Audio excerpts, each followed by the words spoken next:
ọlọ́run ìyanu àṣìkànmátì ọlọ́run òdodo àṣìkànmátì ọlọ́run ìyanu.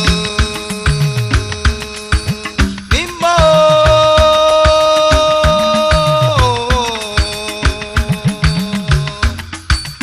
Elédùmarè ẹ̀rù jẹ̀jẹ̀ lọ́ba wa Elédùmarè ẹ̀rù jẹ̀jẹ̀ lọ́ba wa Elédùmarè arúgbó ọjọ́ àìlópin ẹ̀yin lọ́ba tó pín òkun níyà ẹ̀rù jẹ̀jẹ̀ lọ́ba wa Elédùmarè ẹ̀rù jẹ̀jẹ̀ lọ́ba wa Elédùmarè ẹ̀rù jẹ̀jẹ̀ lọ́ba wa Elédùmarè arúgbó ọjọ́ àìlópin ẹ̀yin lọ́ba tó pín òkun níyà ẹ̀rù jẹ̀jẹ̀ lọ́ba wa Elédùmarè ẹ̀yin lọ́ba tó dágbé iná ẹ̀yin lọ́ba tó gun ìgbìlẹ̀sìn apá ńlá tó so ọ̀run rọ̀ ẹ̀rù jẹ̀jẹ̀ lọ́ba wa Elédùmarè ẹ̀rù jẹ̀jẹ̀ lọ́ba wa Elédùmarè ẹ̀rù jẹ̀jẹ̀ lọ́ba wa Elédùmarè arúgbó ọjọ́ àìlópin ẹ̀yin lọ́ba tó pín òkun níyà ẹ̀rù jẹ̀jẹ̀ lọ́ba wa Elédùmarè. ó ṣé ó ṣé ó ṣé ó ṣé olúwa olúwa wá wá ó ṣé ó ṣé ó ṣé ó ṣé olúwa olúwa wá àwí máyẹ̀hùn àwí máyẹ̀hùn ọba ògo. ọba ògo.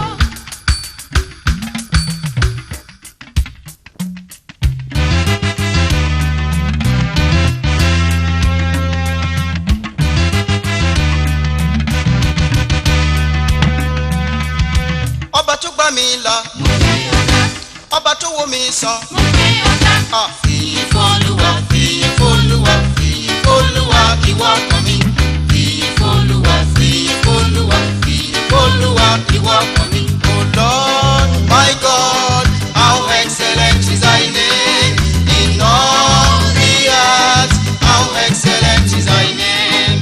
O Lord my God, how excellent is thy name in all the earth, how excellent is thy name.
God Jesus do well for me. He don't pay for my sin. Oh God, Jesus do well for me. He don't pay for my sins. Oh God, Jesus do well for me. He don't pay for my sins. Oh God Jesus do well for me. He don't pay for my sins. Oh God Jesus do well for me. He don't pay for my sins. Oh God, Jesus do well for me. He don't pay for my sins. Oh God, Jesus do well for me. He don't pay for my sins. Shout hallelujah, shout hallelujah, shout hallelujah, the Lord reigns. Hallelujah, hallelujah, hallelujah, the Lord reigns. I say shout hallelujah, shout hallelujah, shout hallelujah, the Lord reigns. Hallelujah, hallelujah, hallelujah, the Lord reigns. He reigns in heaven and he reigns on earth. He reigns in heaven and he reigns on earth. In his kingdom no partiality. In his kingdom no partiality. Come on, shout hallelujah. Hallelujah, Come on, shout hallelujah. hallelujah, Come on, put your hands together. hallelujah. Shout hallelujah, shout hallelujah, shout hallelujah, the Lord reigns. Hallelujah, hallelujah, hallelujah, the Lord reigns.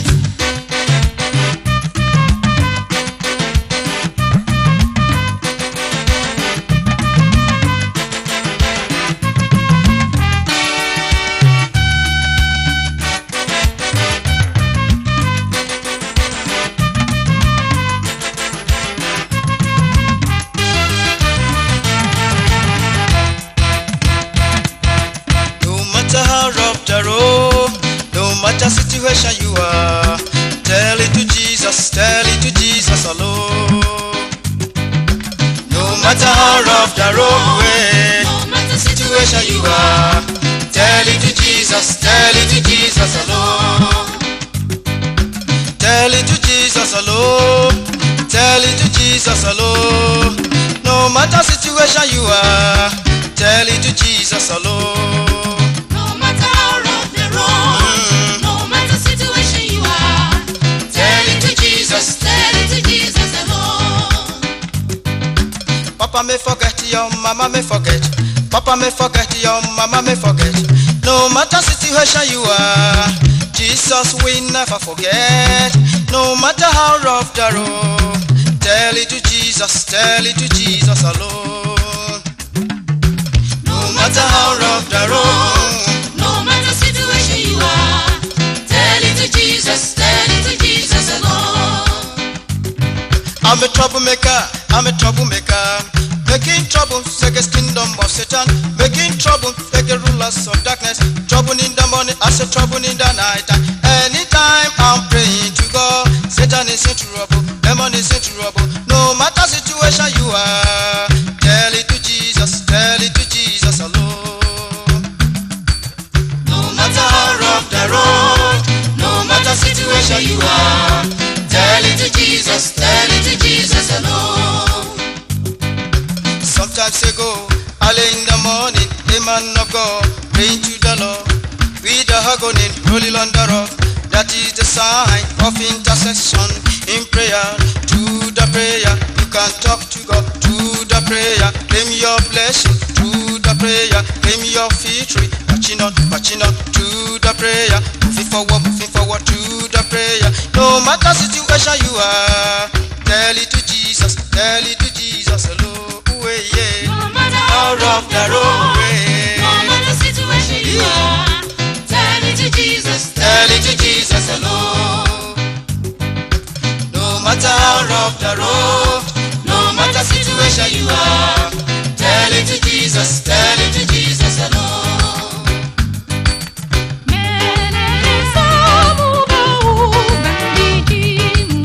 Zamun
Chineke dị mma, Chineke dị mma, ịdị mma, ịdị mma, ịdị mma, Chineke dị mma, Chineke dị mma, Chineke dị mma, ịdị mma, ịdị mma, ịdị mma.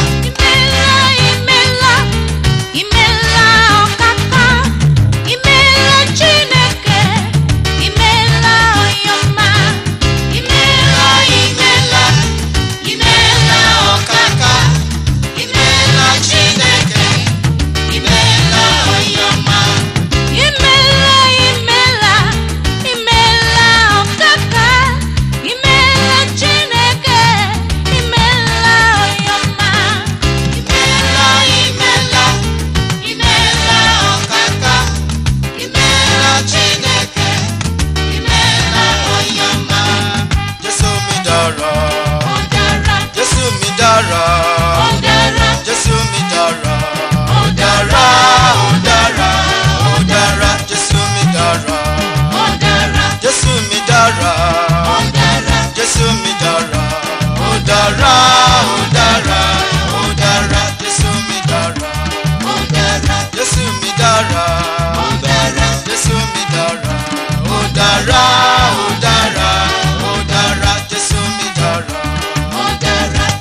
dára.